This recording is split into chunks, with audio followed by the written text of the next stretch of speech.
A man driving a truck down a mountain road. Nothing unusual about this, except that the last 2 trucks which tried to make this trip never reached their destination.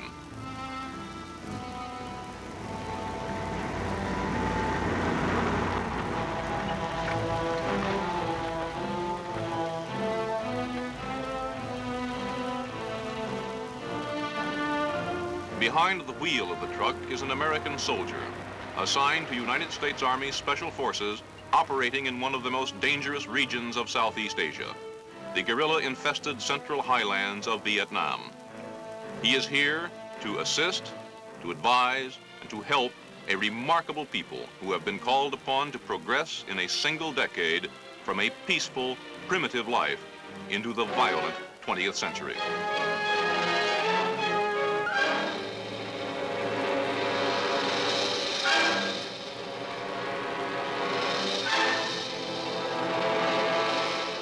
As Commander-in-Chief, the late President Kennedy left to us this directive. We need a greater ability to deal with guerrilla forces, insurrections, and subversion. We must be ready to deal with any size of force, including small, externally supported bands of men, and we must help train local forces to be equally effective. This is the story of what one group of Americans are doing today to carry forward that far-sighted policy.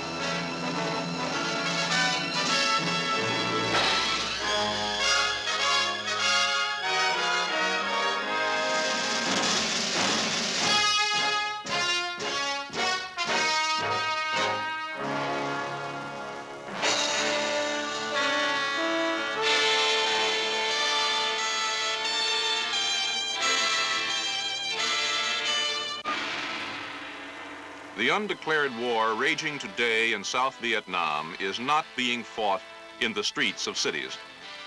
Since the guerrilla onslaught began in the late 1950s, the Republic of Vietnam has had a little trouble in retaining control of the great urban centers, the place names on the map. But the Central Highlands, the Van Son Cordillera, are a mountainous, largely jungle-covered region remarkably like those mountainous regions of Spain where the term guerrilla was born. Here, everything favors the lightly armed, fast-moving irregular. And it is here that the struggle for Vietnam may ultimately be decided. For the Van Son dominates both the rich rice bowl of the Mekong Delta to the south and the narrow, densely populated coastal plain bordering the South China Sea. Into this remote, almost impenetrable region, the communists of North Vietnam have infiltrated a steady stream of agitators, terrorists, and professional guerrillas. Their target is not only the highlands, but the whole of Vietnam. Military strategists on both sides of this struggle are agreed that he who gains the highlands will have won the fight for Vietnam. The military and political history of few nations have been so greatly influenced by geography. For more than 900 years, the emperors of China dominated all Vietnam, except the highlands. Here in the 13th century, the Mongol Emperor Kublai Khan suffered one of his few defeats. And here in our own century were mustered the revolutionary forces which overwhelmed 180,000 highly trained French troops in the campaigns climaxed by Dien Bien Phu.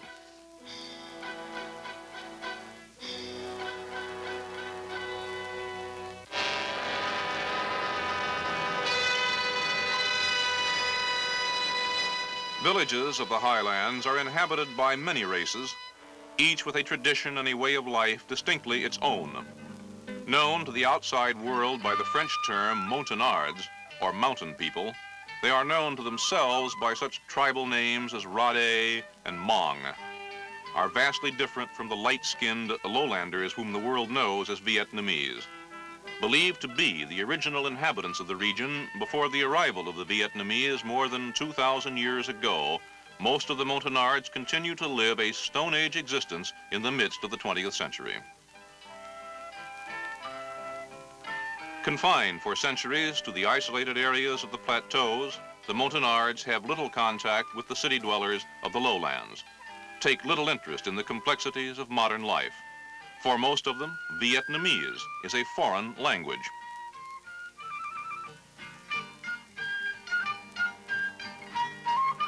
For such people, words like communism and democracy have little meaning, cannot without great difficulty even be translated into their own dialects. Here in the mountains, both Saigon and the communist capital of Hanoi seem equally remote and unimportant. Through these mountain villages for more than a decade have passed increasing numbers of communist guerrillas, befriending the villagers, rewarding those who cooperate, terrorizing those who resist. The guerrillas have converted much of the highlands into a secure staging area for their assaults on the roads and population centers of the lowlands below. Americans encountering these people and this situation often feel transported 200 years back into time, to our own French and Indian wars, when British and French vied for support of Indian tribes on the frontier. And like the primitive tribesmen of those earlier wars, the Montagnard on his own ground is a formidable ally. Tough, muscular, a skilled hunter and woodsman, a man of great personal courage, the Montagnard holds the key to a strategically vital area of Southeast Asia. If he can be won to the government's cause and given the training and equipment to resist communist terrorism, the guerrillas' jungle sanctuary in the Vietnamese highlands will disappear. With this in mind, United States military advisors and the government of Vietnam early in the 1960s began a program to win the active allegiance of the Montagnards. Their primary objective was to seal off the hidden supply routes through the mountains from the communist north. Chosen to execute the plan were the anti-guerrilla experts of the U.S. Army Special Forces, accompanied by Vietnamese Special Forces, whom they themselves have trained, and through whom the bulk of their work in the village will be performed. Equipped with all the skills of the highly trained airborne infantryman, the Special Forces soldier brings with him a number of unique abilities designed to meet just such situations.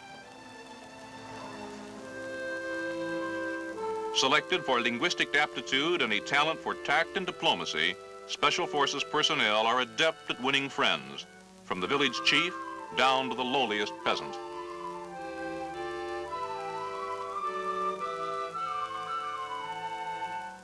Going into a Montagnard village for the first time is an experience you don't soon forget. In the first place, the only people you're likely to find are the ones who were too old or too young or too sick to run away when they saw you coming.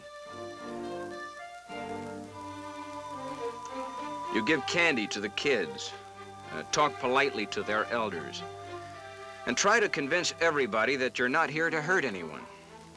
There's no way of knowing whether the men have run away because they're guerrillas themselves or because they believe guerrilla propaganda about the government troops and the terrible Yankees. All you can do is keep your guard up and try to show by actions that you're here on a friendly mission. Our biggest asset in this kind of thing is the team medic. His main job, of course, is taking care of us. But there are no field hospitals in guerrilla fighting, so one of our medics has to know a lot about his business. With the modern medicines available, he can do a lot for people in places like this.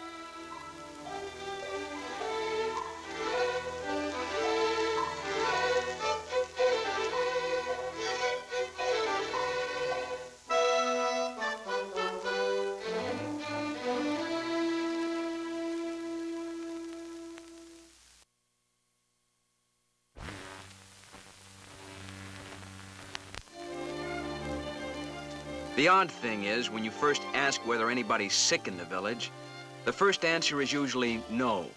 So then you offer to examine anyone who thinks he might be sick. And in no time at all, you've got a waiting line. What gets you most are the kids. They say people don't miss what they've never had. But you bring medicine into one of these villages where they've probably never seen a doctor, and the people turn out to be just as worried about their kids as you are about yours.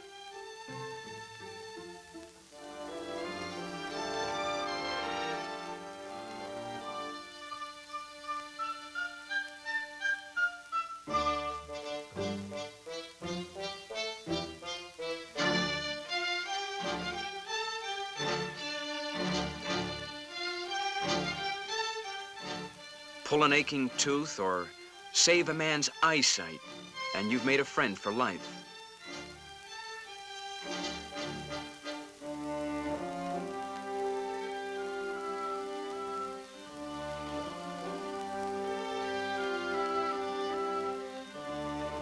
You do this kind of work because you've got the medicine and because you're here.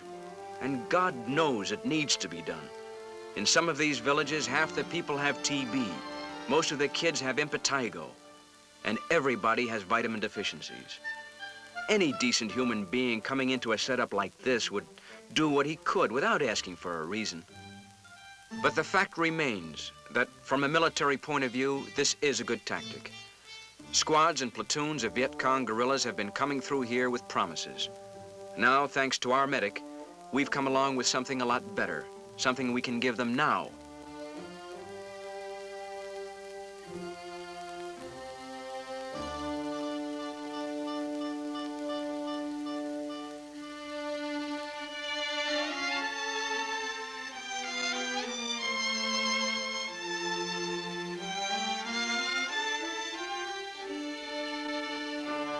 The village chief is impressed, but he is also a man on a tightrope.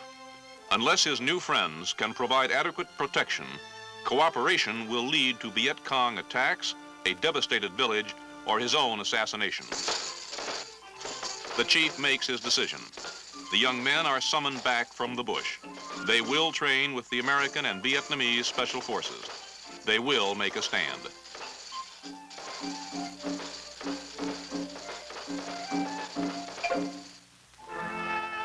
And so Montagnards of fighting age assemble. The first step is taken toward recovery of a communist-dominated area within the borders of South Vietnam. All this is taking place in what is, to all intents and purposes, enemy territory. Much will have to be accomplished before anyone here sleeps without a gun close to his pillow.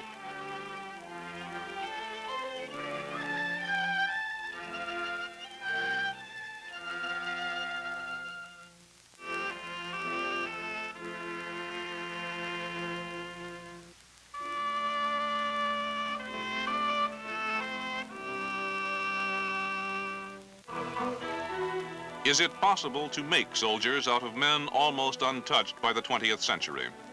What kind of supplies do you issue to men who have never worn pants or shoes?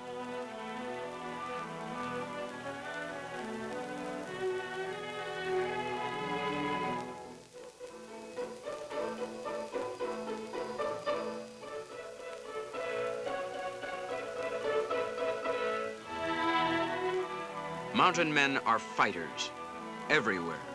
The Ozarks, the Scottish highlands, or the highlands of Vietnam. Get yourself a mountaineer and you've got potential fighting material. These people may be primitive, but they know what a weapon is and what it's for, even when they still haven't learned how to use it. These people are hunters. They're a peaceful people, basically friendly. Without this guerrilla business that's been going on here for the last 10 or 20 years, you'd be as safe walking through the highlands as down a street back home. But being hunters, these men grow up fitting arrows into a crossbow. And from a crossbow to an M1 carbine is not as big a jump as you might think.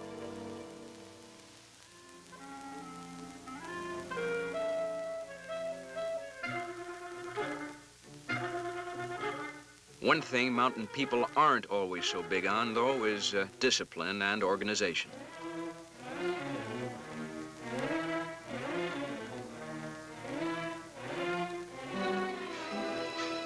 We had to teach our Montagnards to coordinate with such modern inventions as an aerial resupply drop.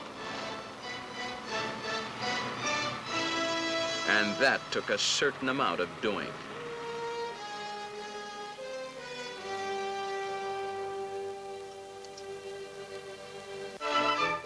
One of the Montagnard's great assets as a fighting man is the energy, the mileage he can get out of a single bowl of rice. Incidentally, this training program was by no means a one-way street. Our own food supplies were supposed to be obtained, as it said in the orders, through normal civilian channels. In practice, this meant a Special Forces sergeant, our weapons specialist to be exact, learning how to bargain with Vietnamese shopkeepers in the nearest town.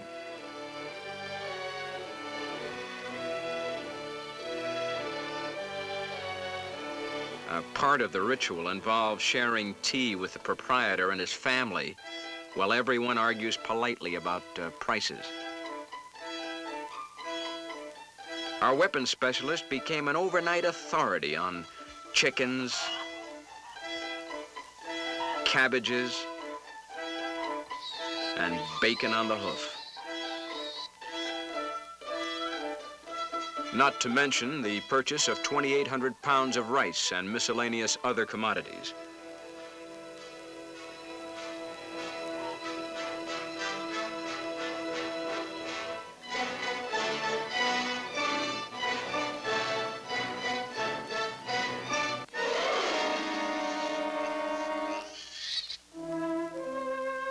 Classes for the Montagnards were conducted whenever possible by U.S. and Vietnamese special forces working together.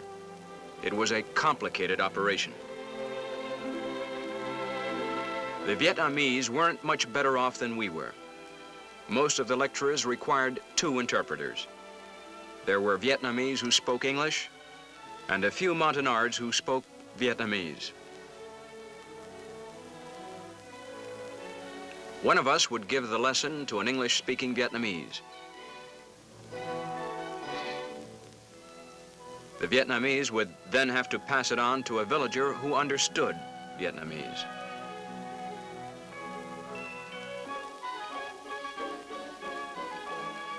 The native interpreter would then pass it along to the trainees.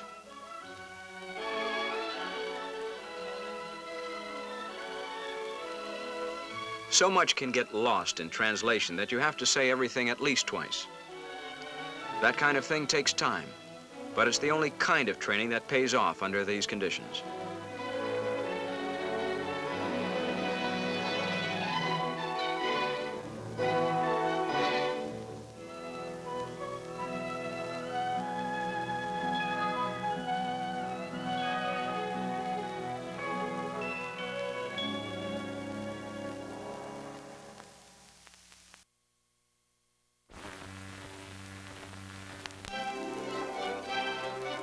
The students themselves were amazing. They took to modern firearms faster than most of us thought possible. These men came to us with almost none of the background you'd expect a trainee to have. Most of them couldn't read or write. Most of them couldn't even pass a draft board physical back in the States.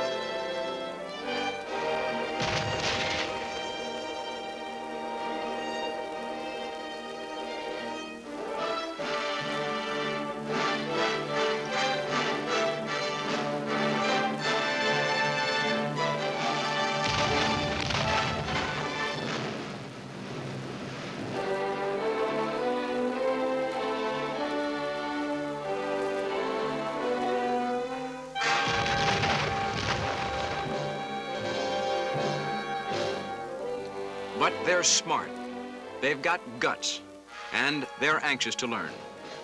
Most important, what they're learning how to defend is their own home, their own families. With that kind of motivation, you can overcome a lot of handicaps.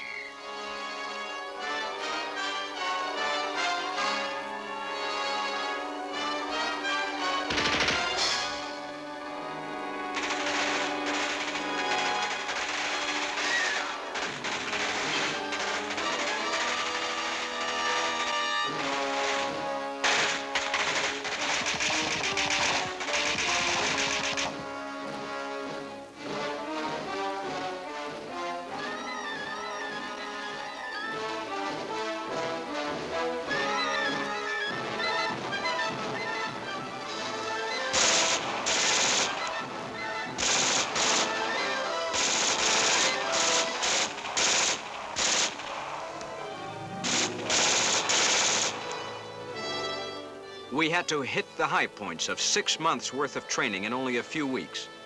But the lesson seemed to take. Our Montagnards were shaping up into some of the best anti-guerrilla fighters in Southeast Asia.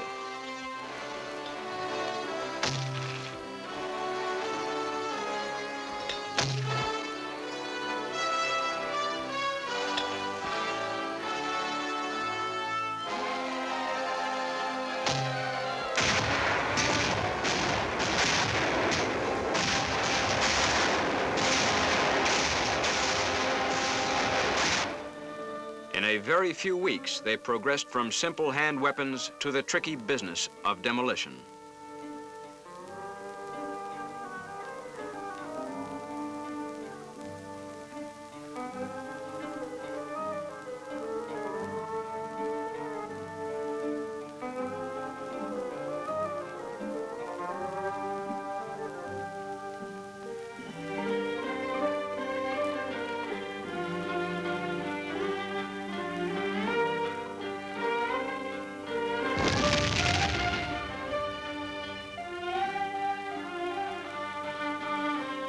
Even radio communications were taken in stride. This was even more surprising and maybe more important. It meant that before we left, radios could be issued tying our friendly villages together in a sort of mutual protection association. Guerrilla bands moving in on an isolated village would touch off an automatic alarm throughout the network. Togetherness is a big thing with these people. When father goes off to training camp, the family goes along.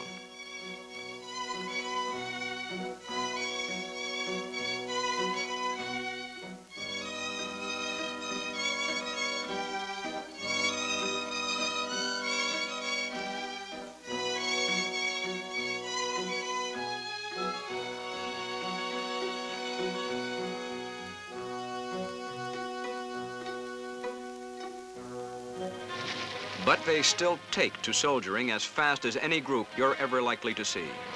Within a few weeks after seeing their first rifle, these characters were going through an infiltration course as rugged as anything they've got at Fort Bragg.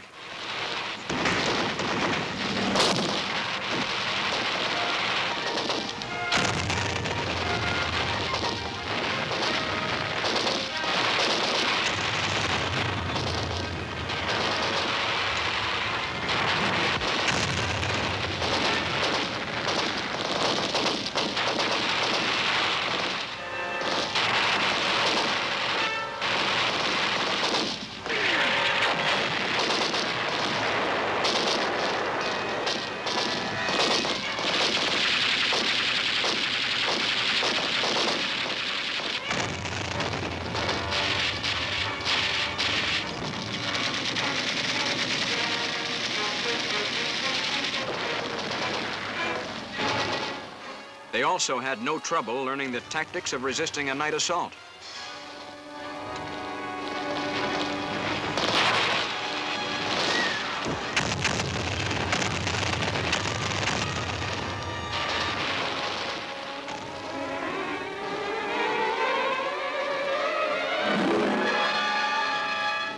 This burning arrow technique is designed to point out guerrilla positions to aircraft answering a radio call for help.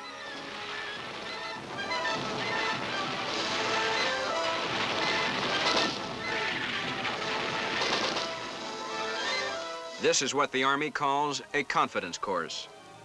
Here it seemed a little like teaching birds to fly or monkeys how to climb trees.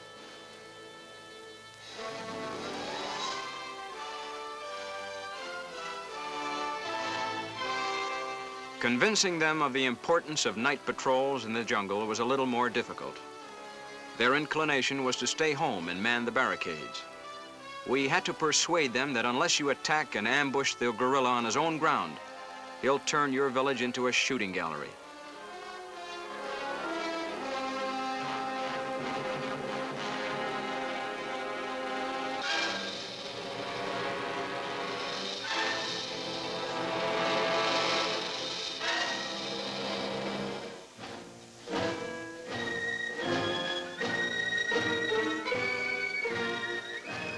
Once convinced, as usual, They learn fast.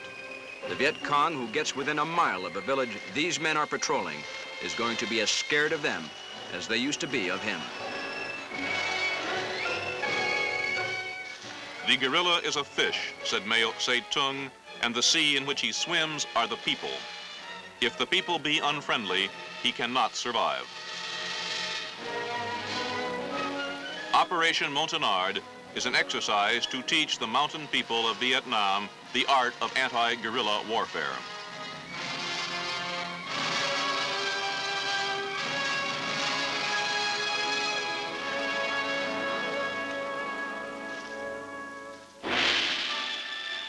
It also involves giving them a better understanding of the issues, of what the war of subversion raging in their country is really all about. Through no fault of their own, the future of these mountain people is inextricably bound up with the outcome of the struggle against communist expansion in Southeast Asia. Operation Montagnard has given them the weapons and organization to resist guerrilla terrorism.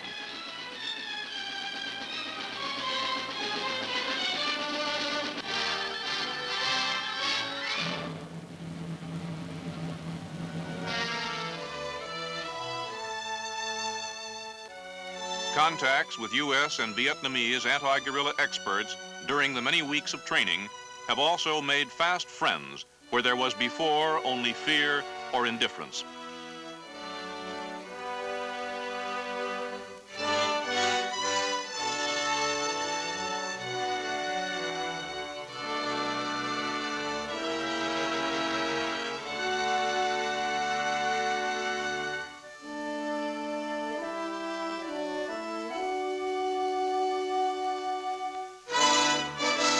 Departing, men of the U.S. Army Special Forces leave behind a well-trained group of friends who may in time have a profound effect on the future of Vietnam.